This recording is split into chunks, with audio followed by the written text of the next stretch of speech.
Assalamualaikum warahmatullahi wabarakatuh. Saya Al-Jafira Sifa. Saya seorang mahasiswi di Universitas Jenderal Ahmad Yani. Saya di sini akan menjelaskan mengenai spektrofotometer UV visible. Namun, sebelum saya menjelaskan mengenai spektrofotometer UV visible, saya akan menjelaskan mengenai apa sih sebetulnya spektrofotometer itu.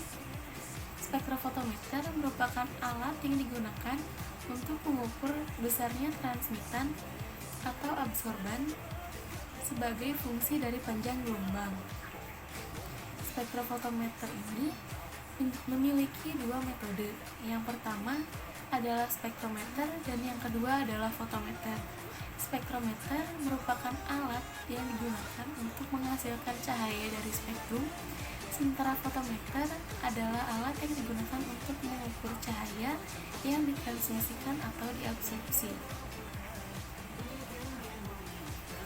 Sehingga dapat disimpulkan bahwa spektrofotometer merupakan alat yang digunakan untuk mengukur energi cahaya yang sudah ditransmisikan atau diabsorpsi. Contoh dari spektrofotometer ini salah satunya adalah spektrofotometer UV visible dan infrared. Spektrofotometer UV visible menggunakan dua buah cahaya atau sinar. Sinar yang pertama adalah sinar ultraviolet yang memiliki panjang gelombang 200 hingga 380 nanometer.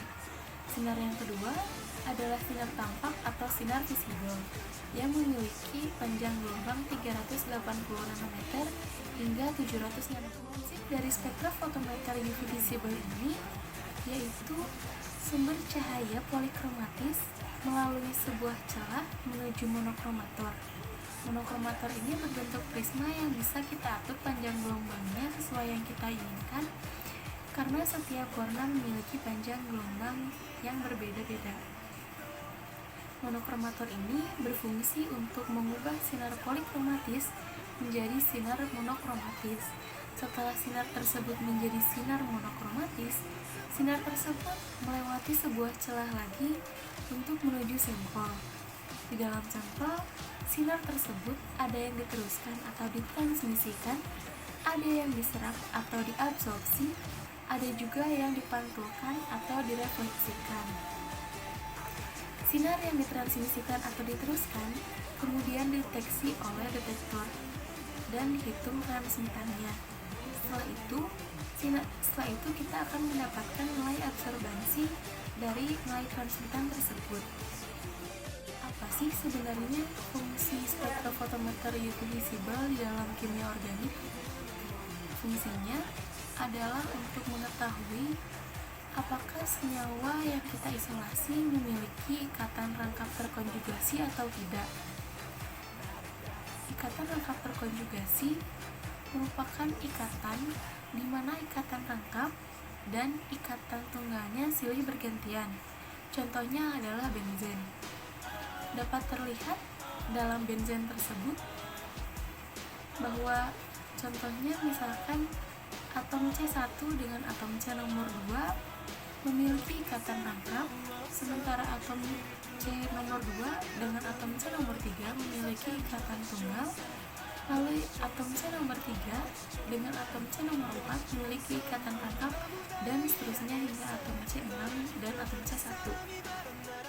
Pada spektrofotometer UV visible, terjadi eksitasi elektron dari tingkat energi rendah ke tingkat energi yang lebih tinggi. Eksitasi elektron ini disebabkan oleh elektron yang menyerap energi cahaya yang kemudian mengalami eksitasi dari tingkat energi rendah ke tingkat energi yang lebih tinggi.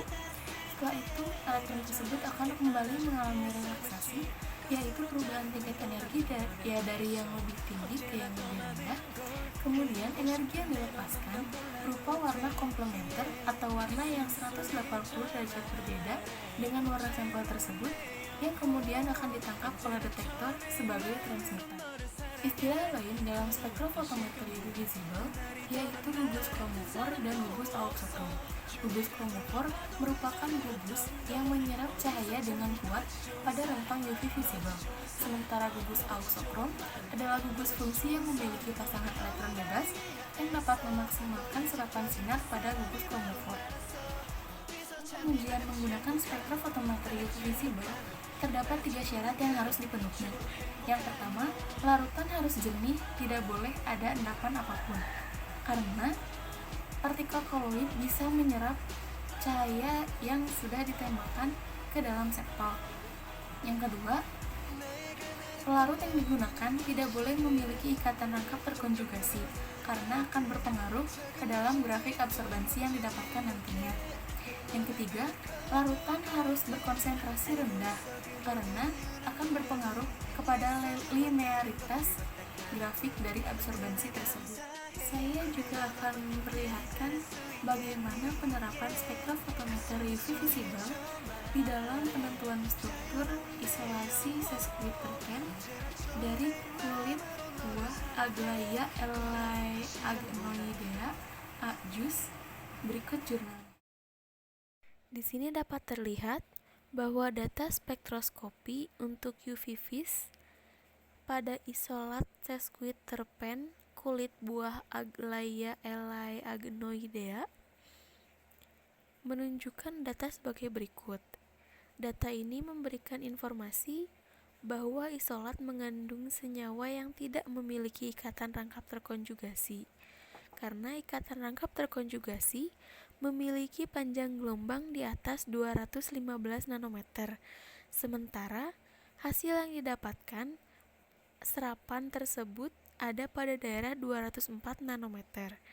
Adanya serapan pada panjang gelombang maksimum sedikit di atas 200 nanometer ini disebabkan karena serapan elektron pada senyawa siklik yang menunjukkan karakteristik ikatan sigma akibat terjadinya transisi elektronik.